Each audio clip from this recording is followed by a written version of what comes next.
Vamos continuar?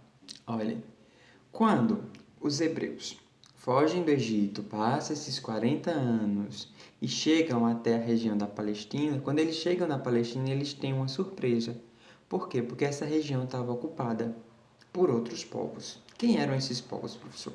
Eles estavam ocupados pelos cananeus e pelos filisteus, que eram um outro povo que não era, na verdade, hebreu.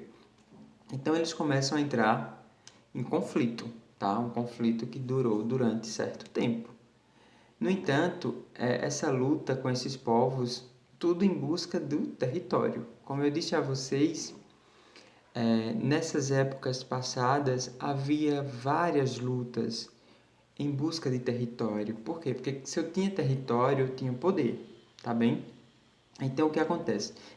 Durante esse período de conflito, as tribos hebraicas eram lideradas pelos juízes. Entendam bem. Juízes, na verdade, eram uma denominação que eles davam para os líderes, certo? Não eram juízes como nós temos os juízes hoje, não, da justiça, tá? Eram juízes porque eram um representante. Era uma pessoa que lutava por eles e liderava esse grupo, tá? Então, os hebreus, durante esse período no retorno para a Palestina, eram liderados pelos juízes.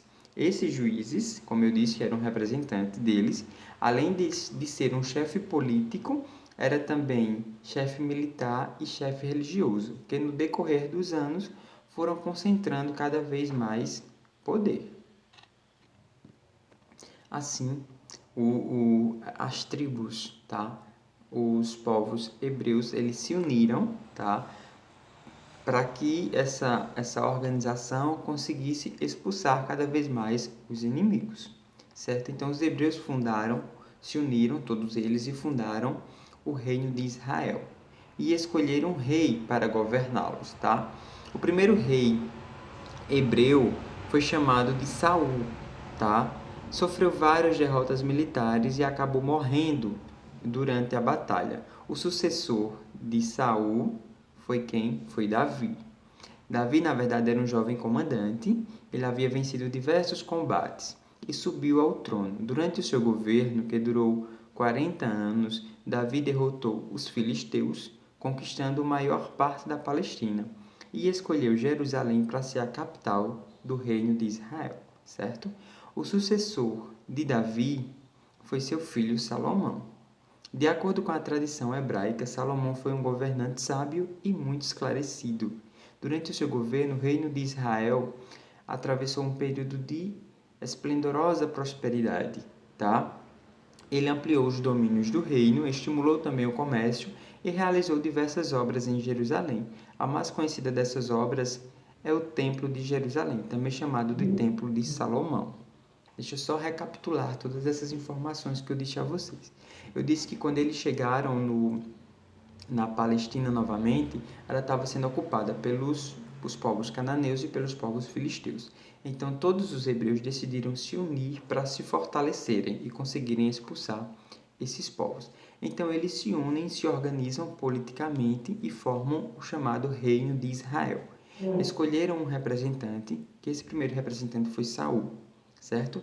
Depois de Saul, eles vão ter um novo rei, um novo representante, que é quem? Que é Davi. Depois de Davi, nós vamos ter Salomão. Lembrando que todos esses sucessores eram povos da mesma família, como geralmente acontecia nos reinos, ok? Olha, vejam bem, eu disse a vocês que geralmente um reino e um governo era passado de pai para filho, como era muito comum, certo? Depois de um certo tempo, quando Salomão estava no governo, houve um período de prosperidade, ele fez grandes construções, né, para exibir o poder. No entanto, para que ele fizesse essas construções, ele teve que imputar, ou seja, teve que atribuir à população uma tributação muito grande. Professor, o que é uma tributação? Ele estava cobrando impostos.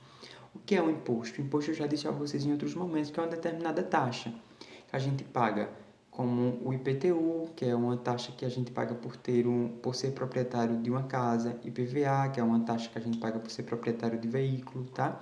Esses são os nossos tributos atuais. na época deles, eles tinham os tributos deles, que é uma taxa que é paga para o governo, certo? Esse período de tributação fez enfraquecer muito o reino, certo, de Salomão. E posteriormente esse reino foi dividido em reino de Judá e reino de Israel. Por conta dessa região de Judá é que os hebreus começam a ser chamados de judeus. Por isso que eu disse a vocês no início que os hebreus são os povos judeus. Antes eles eram conhecidos como hebreus e hoje eles recebem essa denominação de povos judeus. Por fim, eu preciso falar a vocês sobre as dominações estrangeiras. Essas dominações estrangeiras sobre a Palestina, elas não acabaram não, tá? Por volta de 332, Alexandre Magno, que era o rei da Macedônia, conquistou toda a região da Palestina. Depois da morte de Alexandre, a Palestina torna-se a ser uma província, ou seja, como se fosse um distrito do Egito. E se assim foi dominado novamente.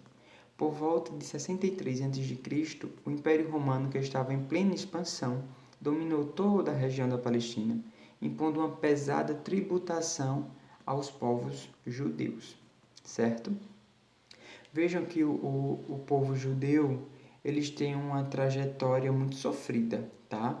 Desde quando eles eram chamados de hebreus, com todas aquelas sucessivas e lutas, porque na verdade eles não queriam guerra, eles só queriam ter uma região onde eles pudessem morar e viver de forma muito tranquila, tá? E eles acreditavam que aquela região era um presente de Deus, então por isso que eles lutavam por aquela terra prometida, tá bem? No entanto, nós vamos ter agora uma nova revolta. Olha, em 2 ocasiões, os judeus tentaram livrar-se do domínio romano. Na primeira, em 66, eles organizaram uma revolta que foi reprimida, ou seja, eles perderam a guerra. Na segunda tentativa, os judeus conseguiram tomar o domínio sobre a região e resistiram aos ataques dos povos romanos. No entanto, um novo imperador romano, chamado de Adriano, invadiu e enviou várias tropas sobre a região da Palestina e sufocou o povo. Sufocou é reprimir, tá? Ou seja, dominar novamente. E aí eles expulsam o povo judeu totalmente da região da Palestina. E essa expulsão, agora, ela recebe o nome de diáspora, tá? Então, se vocês ouvirem esse nome, diáspora, na verdade, isso significa justamente a dispersão, ou seja, a expulsão dos povos judeus da região deles, que era a Palestina, para várias regiões do mundo. E para finalizar, deixa eu só conversar um pouquinho para vocês sobre a rotina dos povos hebreus, certo? Eles eram povos agricultores, certo? Nas cidades, quando eles se fixaram em determinada região, eles eram povos carpinteiros também, pedreiros, ferreiros, entre outros. Tá? Eles trabalhavam em diversos segmentos quando a região começou a se organizar. Tem uma ilustração no livro de vocês, deixa eu ver a página, na página 32 e 33, que vários quadrinhos desses representam algumas informações importantes sobre esses povos. Eram povos também pastores, tá? Como eu disse a vocês a princípio, eles tinham rebanhos de cabritos e de ovelhas.